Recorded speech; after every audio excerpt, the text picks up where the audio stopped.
Bonsoir, M. Larreau. Bonsoir. Donald Trump refuse donc de publier ses déclarations de revenus, prétextant qu'elles sont sous enquête en ce moment. Est-ce qu'il a raison de décider de faire ça? Non. Un contribuable peut toujours choisir de divulguer l'information. Toutefois, l'Agence du revenu américaine n'a pas le droit de publier l'information, alors que le contribuable, il a ce pouvoir. Et alors que c'était la tradition depuis 40 ans, Trump a décidé de faire autrement. Et puis, on le voit, là, il n'a payé que 750 $ en 2016, en 2017, la même chose, alors que Abraham Lincoln, en 1864, avait payé 1200 $ d'impôts à ce moment-là.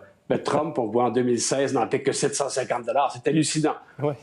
Alors, est-ce qu'il cherche à cacher des informations, à ne pas venir confirmer l'information que le New York Times dit avoir et avoir donc publié? Le président, je vous rappelle, nie les informations, affirmant que ce sont de fausses nouvelles. Il dit que ce sont des fausses nouvelles, puis ensuite il dit que ça a été obtenu illégalement. Mais une chose est certaine, ce que le New York Times a publié, c'est prélevé à même, les informations viennent des déclarations même de Trump et non pas de qu'en dira-t-on. Donc, le New York Times a obtenu l'information et puis, voilà, on a fait une analyse, ils ont travaillé fort. Et voilà ce qui ressort. Donc, ce qui ressort aussi, c'est que Trump, finalement, se fout totalement de l'équité fiscale, du devoir de chacun de payer sa juste part d'impôt. Et lui, entre autres, il a utilisé une perte de 1 milliard de dollars qu'il a fait lorsque le casino d'Atlantic City a fermé. Et il a converti cette perte-là en un crédit d'impôt personnel de 72 millions de dollars, ce qui a servi à éponger tous les revenus, ou à peu près tous les revenus, pour lesquels il avait payé de l'impôt à la suite de sa télé-réalité The Apprentice. Alors là, il avait payé des impôts, mais il a épongé ces impôts-là avec ce crédit. Alors donc, résultat des courses, il n'en a pas payé d'impôts à peu près depuis 15 ans. The Apprentice, qui était extrêmement populaire, télé-réalité, où Donald Trump congédiait des gens, là, you're fired, là. C'était très populaire. Il a touché beaucoup d'argent avec ça. Et donc, il a exercé des pertes sur cet argent qu'il avait touché à ce moment-là. C'est ça? C'est ça. En fait, il a la perte de la vente du casino, il a utilisé à ses fins personnelles. La perte de ce casino, et puis donc la perte de 1 milliard qu'il a converti en un crédit d'impôt. Donc, diminution de sa facture personnelle d'impôt pour 72 millions. Et ceci, c'est contesté présentement par l'Agence du revenu américaine. Et donc, l'objet de cette contestation, bien sûr, s'il perd ce litige, ça va donner lieu à un paiement d'impôt par Trump de plus de 100 millions de dollars.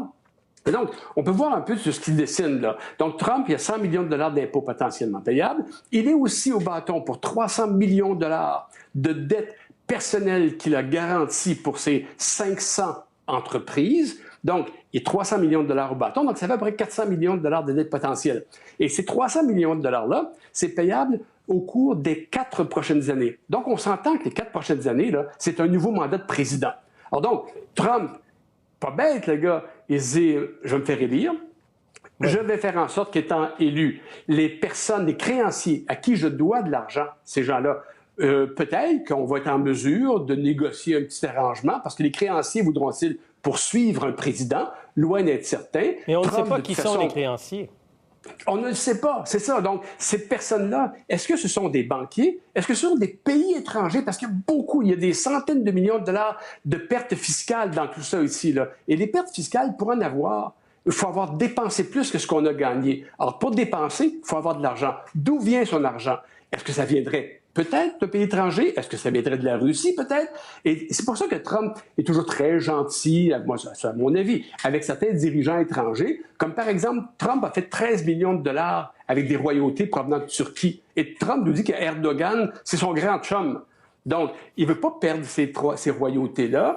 Il ne veut pas déplaire à ces étrangers-là non plus. Et c'est pour ça que Nancy Pelosi, la leader démocrate, puis je comprends qu'il y a bien sûr le jeu politique démocrate-républicain, mais elle dit que l'enjeu de la dette personnelle du président, c'est aussi un enjeu de sécurité nationale. Parce que est-ce que le président peut mettre dans la balance son enjeu d'endettement en retour de certains privilèges qu'il accorderait à des dirigeants étrangers, par exemple?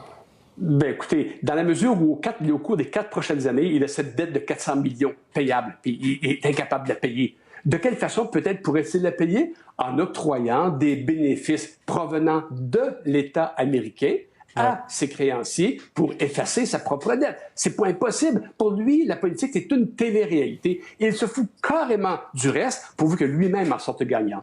La démonstration est très claire. André Larreau, merci beaucoup. Je vous remercie.